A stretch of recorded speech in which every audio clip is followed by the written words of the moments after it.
Hello everyone and welcome to Storm Center HD. I am Matt Shellenberger and we are joined by sophomore volleyball player Kira Roberts. We just had a few questions for Kira today.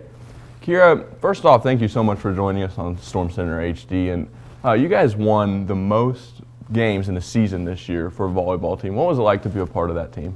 It was awesome. I just feel really blessed to be able to be a part of a team that not only has a lot of natural skill, but just has a passion for playing the game. And we just were able to play all together. And I think the most important thing was just that we played for the glory of God. And I think it really showed on the court. And that was the only reason we were able to accomplish what we did.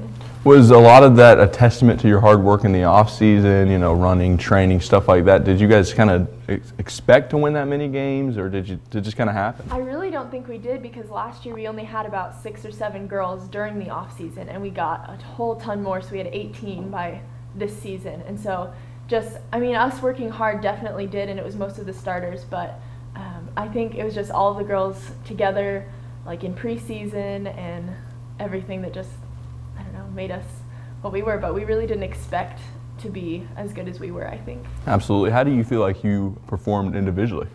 I think I did okay. I feel like I could have done better. I'm excited to work hard in this off season and just get a lot better, because there's a lot more competition on the team for spots, and I know I'm going to have to work my hardest to keep my spot, but I'm excited for it all. You guys set the bar pretty high this year, obviously. How do you improve? How do you get even better for next year? Obviously, you know, you didn't do as well against OBU as you'd like. That could probably be a goal, but what are some of the goals maybe you guys set next year?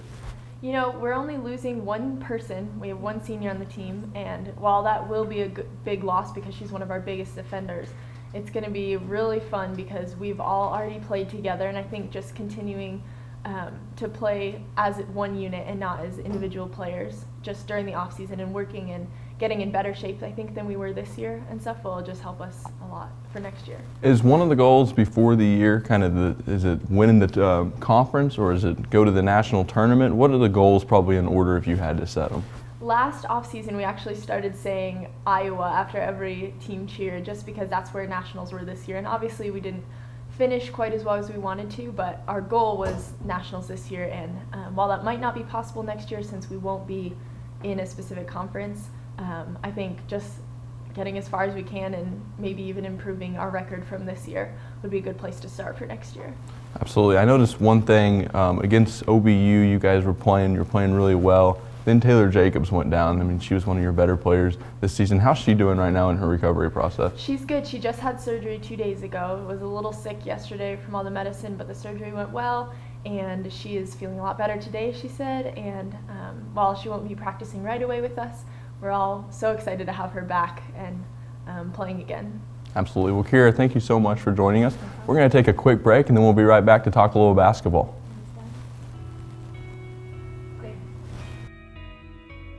I chose SNU because I wanted to be a part of a Christian university, and my cousin went here and she really enjoyed it and she had a great time, and I wanted to be a part of that. I've made a lot of great friends here that have established memories that will last for a lifetime. What I like about SNU is how caring and nice all the faculty and staff are, and that they're there for you, whether it's with your classwork or with other issues that are going on in your life.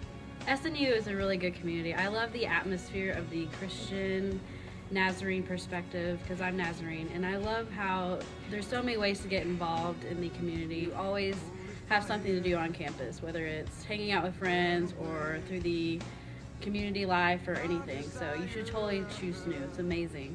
Character. Culture. Christ. Southern Nazarene University. And welcome back to SNU Sports. I am Scott Secor, and we're talking with Matt Shellenberger, who is the voice of the Crimson Storm this year. And we're going to spend a little time talking about basketball right now, Matt. You've been broadcasting a lot of their games and whatnot. Let's kind of start on the women's side. What's been your impression so far as we've looked at the start of the 2011-12 season? Well, for one thing, they're really tall. They start 6'2", 6 foot, and then they bring off the bench 5'11", 6'1", 6'2".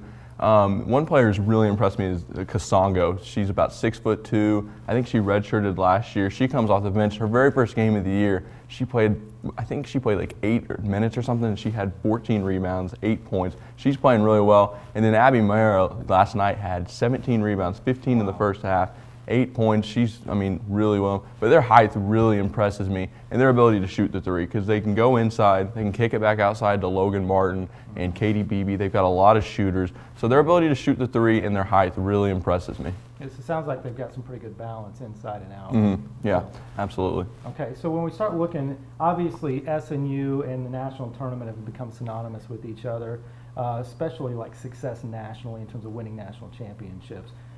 I know that it's kind of early right now, and you probably haven't seen a lot of the conference teams yet, but what do you think in terms of how they might stack up when it comes to postseason play? Well, I think one of the things that's really important for this team is to get a set rotation. Coach Carter right now kind of experimenting with different players, different rotations, see how the chemistry fits. I think that's really important that they get that set, because I kind of noticed a little bit early that it kind of threw off the chemistry when they had certain people mixed with different people. So that's really important. But I think if they can get that rotation set before the spring and get in a roll and get that 8-9 man rotation going, then they can really fare well in that national tournament. I know their motto is ring before spring, which means get that national championship, get a ring before the end of spring. So that's the goal before the year. Obviously they want to win the conference, things like that. They go to OCU on Saturday, who's ranked 3rd in the country. That's going to be a huge test. They lost to Langston, didn't play well at all, but Langston, a very athletic team. Those are the types of teams I could see giving them problems, because they're tall, they can shoot, stuff like that. But I think if they can go into the national tournament, get a little momentum, get that rotation set, then they'll have a chance to play with anybody in the national tournament. So Saturday at Oklahoma City University, I assume you're going to be on the call for that one. I think it's going to be Travis Vernier and David Noblet, actually. I might be going, but I'm not quite sure. David said that it's probably going to be him and Travis, because I've got some other stuff going on. But intramural football? No intramurals this weekend, but I might be on the call for that one. We were just on the call last night, me, Travis, and Erica Hicks. But I believe it'll be Travis and David. But a big game coming up, SNU OCU can't get any better than that. That's a huge matchup. No, it's a bitter rivalry, almost as big as OBU now. Right, yeah. So SNU on the road at Oklahoma City University, and so check that one out. Of course, going 8 or 9 deep into the national tournament would be huge for SNU. That's a big advantage if you could have that deep of a bench. Oh yeah, if you can play that many bodies that late in the season. You're going to have some injuries. Like Logan Martin suffered a finger injury just a couple weeks ago, but you're going to have some injuries, stuff like that. But if you can play 8 or 9 people, keep bodies fresh like that, it's a huge advantage. Yeah. Okay, so let's turn our sights to the men's side of it as well. And this is a team that's been to the national tournament a couple of times recently. But it's been 1981, since they've won a national title. I know at first kind of the grumblings around campus was maybe this team wasn't as talented as last year, but what's your impression so far early on? Before the year, I didn't think this team was going to be, all that impressive. They lost a lot of people from last year. Last year, the goal was national championship, ranked number 2 coming into the year. This year, ranked 19th preseason. This team plays hard. They just flat out get after you. They play man-to-man. They'll play a little zone, but they dive on the floor. Last year, the team, they kind of, I don't want to say they thought they were too cool, but they just thought they could show up and beat people, and they couldn't. That's not the case. This team plays really, really hard. They play a lot of different types of styles offensively. They run. They get after you. Ryan Aaron, the transfer, he was the leading scorer in JUCO last year. He is coming on. He's averaging about 21, 22 points per game off the bench. Not even a starter. Last night had 32 points. Wow. The guy is just phenomenal. He can hit the three. He can go on the fast break. Just a one-man show sometimes when you watch him play. Right. So it sounds like they've got some really strong effort. They maybe have a go-to player in Ryan Aaron as well to kind of count on. What's their depth look like? They're pretty deep. They go about 8 or 9. Coach Bohaj, they don't have just a whole lot of size off the bench. They bring Tyrone Lyons in, who goes about 6'10", and he's really long, and I think he's averaging about 3 blocks per game. But they've got some guards they can bring in. They bring in Robert Brewer off the bench. He's a point guard. They'll bring in Bradley Toon from time to time, a shooting guard, and then Aaron Jones, a guy who I like. He's kind of a combo guard. They'll bring him off and let him shoot. But they don't have just a whole lot of height off the bench, but they bring in those extra bodies and keep people fresh. So they're able to rotate, and then obviously if they are able to bring Ryan Aaron off the bench, then that just helps that much more. But the big issue yesterday, Daniel White hurt his ankle, and he was averaging about 19 points per game, and he was one of the better players on this team, one of the better drivers like as far as getting his own shot. So that'd be a huge loss if they lost him. Yeah, and we don't know the status yet of it. No, I think it's just kind of an ankle injury. Last night I talked to John West, and he said probably at least a week. Okay. So that, I mean, that wouldn't be bad, but they do play OCU tomorrow, so they'd want him for that game. Yeah, losing a player like that against Oklahoma City. Absolutely wouldn't be good. Okay, so we'll ask the same question that we asked about the women's team when we start looking at postseason. I know, again, maybe talent-wise, people thought this team would be a little bit down this year, but it sounds like they play hard, that there is talent out there, so it's certainly not a question of that. What do you see as they get towards postseason play? Is this team capable of bringing home some hardware? I think if this team can just continue to grow, continue with the chemistry, continue to get to know each other, then if you go to the national tournament and you have a team that plays hard, then you can beat anybody. I mean, you've seen, like in Division I, you've seen Butler. I mean, a team that's outmatched, but they just play hard, and they're well coached. And obviously SNU is well coached.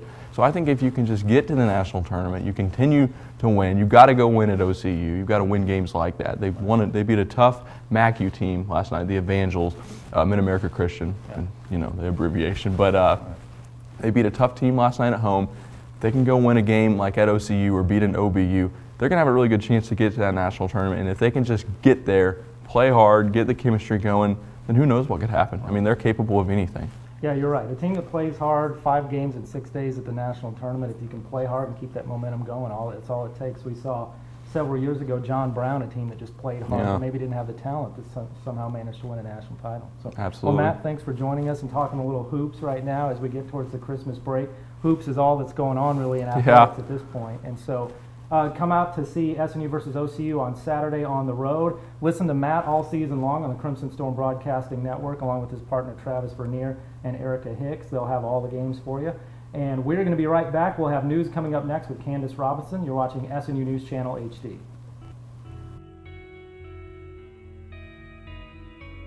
I chose SNU because I wanted to be a part of a Christian university, and my cousin went here and she really enjoyed it and she had a great time, and I wanted to be a part of that. I've made a lot of great friends here that have established memories that will last for a lifetime. What I like about SNU is how caring and nice all the faculty and staff are, and that they're there for you, whether it's with your classwork or with other issues that are going on in your life. SNU is a really good community. I love the atmosphere of the Christian Nazarene perspective because I'm Nazarene, and I love how there's so many ways to get involved in the community. You always have something to do on campus, whether it's hanging out with friends or through the community life or anything. So you should totally choose SNU. It's amazing. Character. Culture. Christ. Southern Nazarene University.